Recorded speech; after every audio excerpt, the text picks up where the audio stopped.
ಬೆಂಗಳೂರಿನಲ್ಲಿ ನಡೀತಾ ಇದ್ದ ರೇವ್ ಪಾರ್ಟಿ ಮೇಲೆ ಸಿಸಿಬಿ ಅಧಿಕಾರಿಗಳು ದಾಳಿ ನಡೆಸಿ 50 ಜನರನ್ನ ವಶಕ್ಕೆ ಪಡೆದಿದ್ದಾರೆ. ಎಲೆಕ್ಟ್ರಾನಿಕ್ ಸಿಟಿ ಬಳಿಯ ಜಿಆರ್ ಫಾರ್ಮ್ ಹೌಸ್ನಲ್ಲಿ ಈ ಪಾರ್ಟಿ ನಡೀತಾ ಇತ್ತು.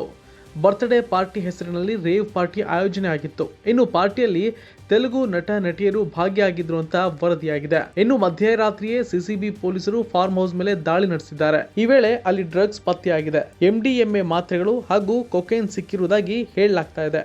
ಇನ್ನು ಪಾರ್ಟಿಯಲ್ಲಿ 25ಕ್ಕೂ ಹೆಚ್ಚು ಯುವತಿಯರು ಇದ್ರು. ಬೆಂಗಳೂರು, ತೆಲಂಗಾಣ ಮೂಲಕ ಹಲವರು ಪಾರ್ಟಿಗೆ ಹಾಜರಾಗಿದ್ರು.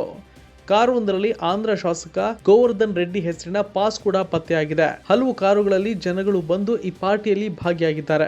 ಇನ್ನು ಪಾರ್ಟಿಯಲ್ಲಿ ತೆಲುಗು ಪೋಷಕ ನಟಿ ಹೇಮಾ ಭಾಗಿಯಾಗಿದ್ರು ಅಂತ ಹೇಳಲಾಗ್ತಾ ಇದ್ದು, ಆಕೆಯನ್ನ ಪೊಲೀಸರು ವಶಕ್ಕೆ ಪಡೆದಿದ್ದಾರೆ. ಆದ್ರೆ ಆಕೆ ತಾನು ಹೈದರಾಬಾದ್ನಲ್ಲೇ ಇರುವುದಾಗಿ ಹೇಳ್ತಾ ಇದ್ದಾರೆ ಅಂತ ತೆಲುಗು ಮಾಧ್ಯಮಗಳಿಗೆ ಹೇಳಿಕೆಯನ್ನ ಕೊಟ್ಟಿದ್ದಾರೆ ಅಂತ ವರದಿಯಾಗ್ತಾ ಇದೆ. ಈ ಹಿಂದೆ ಕೂಡ ಹಲವು ಕಡೆಗಳಲ್ಲಿ ರೇವ್ ಪಾರ್ಟಿಗಳು ನಡೆದಿವೆ ಅಂತ ಪೊಲೀಸರು ದಾಳಿ ನಡೆಸಿದ್ದಾರೆ. ನಗರದ ಒಳಭಾಗದಲ್ಲಿ ಇಂತಹ ಪಾರ್ಟಿಗಳನ್ನು ನಡೆಸುವುದು ಕಷ್ಟ ಎಂದು ಇದೀಗ ಹೊರ ಭಾಗದಲ್ಲಿರುವ ಇಂಥ ರೆಸಾರ್ಟ್ಗಳಲ್ಲಿ ಪಾರ್ಟಿಗಳನ್ನು ಆಯೋಜನೆ ಮಾಡಲಾಗ್ತಾ ಇದೆ. ಸದ್ಯ ಪಾರ್ಟಿ ಆಯೋಜಕ ವಾಸು ಸೇರಿದಂತೆ 5 ಜನರನ್ನ ಕೂಡ ಪೊಲೀಸರು ವಶಕ್ಕೆ ಪಡೆದು ವಿಚಾರಣೆ ಮಾಡ್ತಿದ್ದಾರೆ. ಪಾರ್ಟಿಯಲ್ಲಿದ್ದ 3 ಡ್ರಗ್ ಪೆಡ್ಲರ್ಸ್ ಕೂಡ ಪೊಲೀಸರ ವಶದಲ್ಲಿದ್ದಾರೆ. ಸ್ಥಳಕ್ಕೆ ಬೆಂಗಳೂರು ಗ್ರಾಮಾಂತರ SP ಮಲ್ಲಿಕಾರ್ಜುನ್ ಭೇಟಿ ನೀಡಿದ್ದಾರೆ. FSL ತಂಡ ಪಾರ್ಟಿ ನಡೆದ ಜಾಗದಲ್ಲಿ ಪರಿಶೀಲನೆ ಮಾಡ್ತಿದ್ದಾರೆ.